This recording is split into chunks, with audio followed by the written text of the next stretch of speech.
All right, sounds good.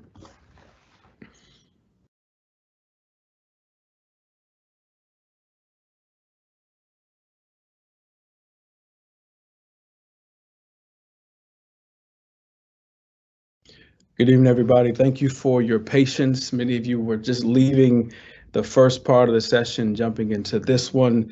It reminds me of high school when we had 3 minutes between classes. I don't know about you, but I was always late getting to the next class. So thank you for sticking it out. If you know there are some folks who should be on tonight, told you they would be on tonight, told you they logged off but would log back in later, send them a text.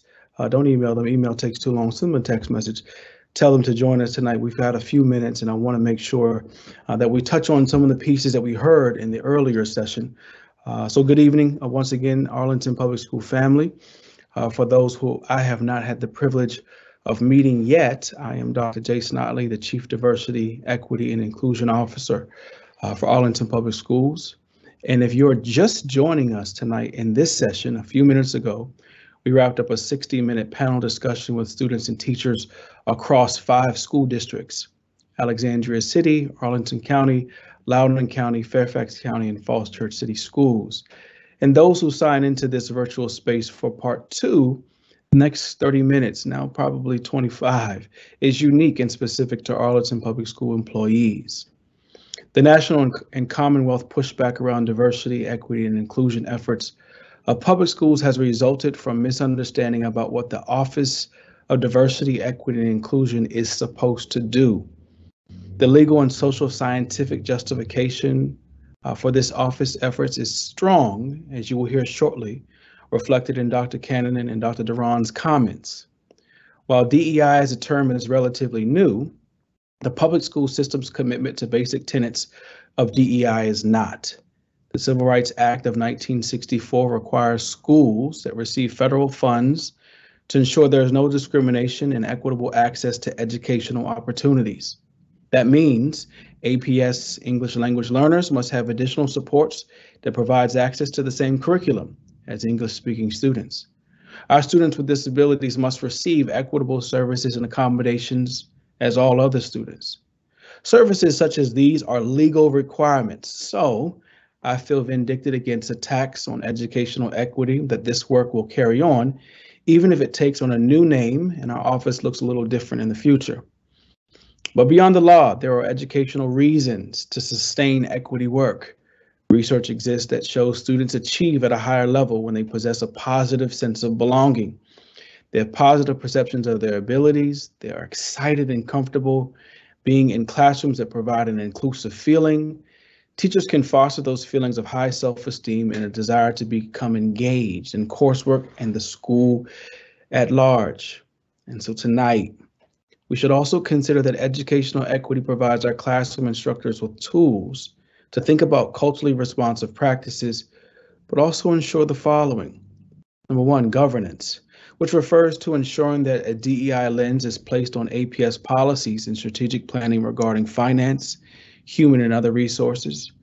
Despite goodwill, disparities emerge among various communities when decisions are made without an equity lens.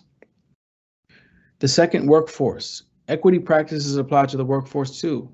A workforce equity lens helps with recruitment and talent acquisition, retention, training, and professional development, benefits, classification and compensation, performance evaluation, and due process procedures for the exercise of employee grievance rights.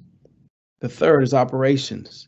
Equity also addresses non-instructional tasks like school finance, management, student enrollment figures, vendor relations, school building day-to-day needs, facilities and operations management, and transportation. And the fourth component, education, in which we look at resource allocations across diversity categories, curriculum needs, pedagogy or instructional practices, digital learning practices, and student supports along lines of students with disabilities, race, economically disadvantaged, gifted, learning disorders, and English language learners. At this moment, I'd like to bring on Dr. Barbara Kanninen to have some comments.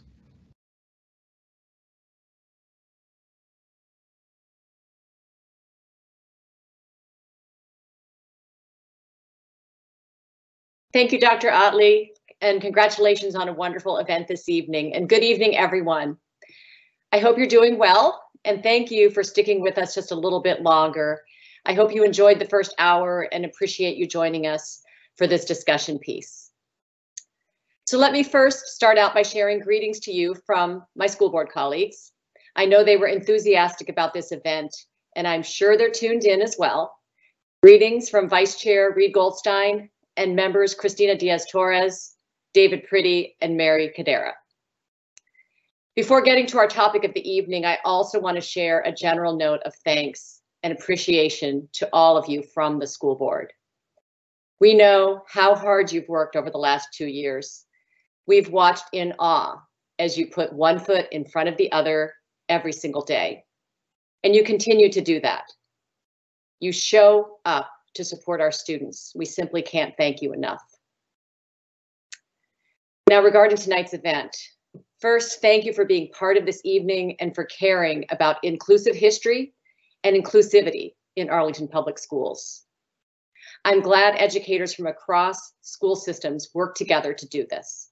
I especially appreciated hearing directly from so many wonderful students. And I think we've taken several important steps tonight through this event. First, we've come together as a region in support of our educators and our diverse student populations.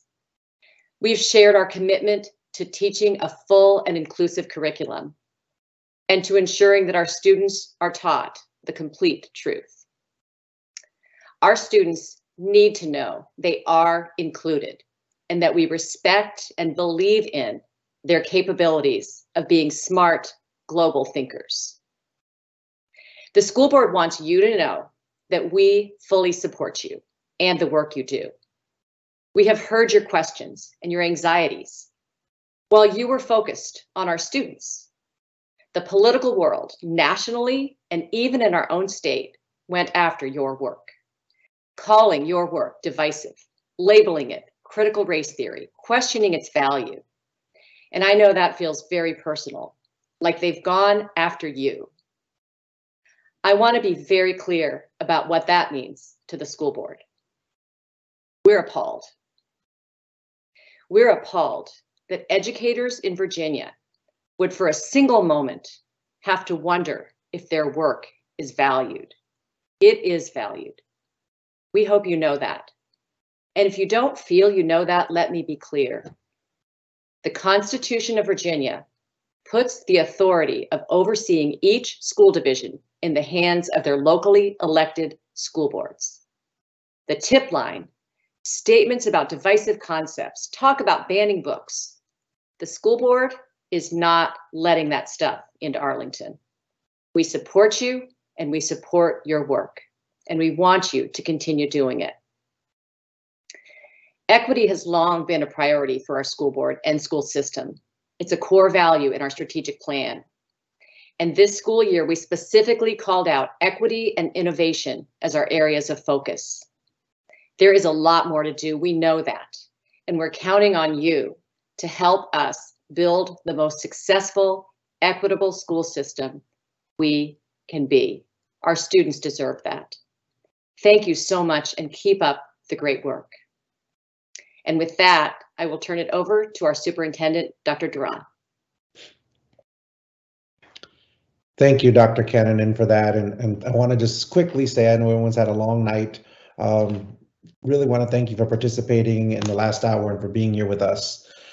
Unfortunately, education has become more politicized and equity has become weaponized by many. And as a result, I know for many of you and for me, that's been very unsettling.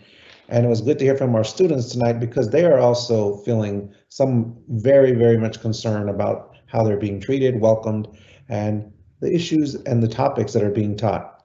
But Dr. Kanninen and I, we wanted to just take a few minutes after that last hour to speak to you directly and to let you know that we continue to support inclusion, diversity, and the work that needs to happen in Arlington Public Schools to make sure that all of our students feel safe, that they feel welcome, they feel respected. But more importantly, also, in order for students to feel safe, welcome, and respected, you need to feel safe, welcome, and respected as well in this work. So Dr. Kanninen and I wanted to be sure to share with you that we strongly support you in these efforts to be inclusive of meeting our students' needs. If you've not heard me say this before, let me just repeat it again, that I believe the definition of equity is very simple. It simply means to me, and it should mean to all of us, that we're meeting every student by name and by need. And so in essence, equity is just part of what we're doing every day. It's got to be part of what we're doing every day. We've been doing that for long before equity became even a word that we use. Recently, people have defined equity in their own way and tried to, again, make it as a weapon or a political debate. I'm saying let's come back together and stay focused on our mission at hand to support student success, to improve educational outcomes for all students, for everyone. That's what this work has got to be about. And so again, it is unsettling, it's concerning. There's a lot of tip lines and other things that are put out there as threats, but please let you know from all of us, from Dr. Kanninen, myself, the board, we are not being stopped by that or scared by that. We are going to continue to support you so that you can do the work that's necessary, directly working with students to change their lives, like we heard from a couple of students earlier. This is our opportunity also to show our families in our community and engage with them that equity is not the word that's being put out there in the way it's described. It's actually what we're doing to support their children. We want their children to be successful. We want all APS students to be successful. So I want to share with you this evening in closing that we're going to continue to do that. We're going to continue to fight on your behalf. We're going to continue to make sure that you have the resources, the materials, and the actual history that needs to be taught in our schools available for all students to learn, not only about themselves, but about others. And let's take advantage of this politically driven challenge that we have and show our community that we will rise above that and we won't get caught in that. We are going to do what's best for students. In the face of adversity and these difficult times when we're not sure what we can do, how we'll do it, let's just remain steadfast in our mission to educate our students, to make a lasting impact in their lives. And as Aristotle himself, a great philosopher, once said, the roots of education are bitter, but the fruit is sweet.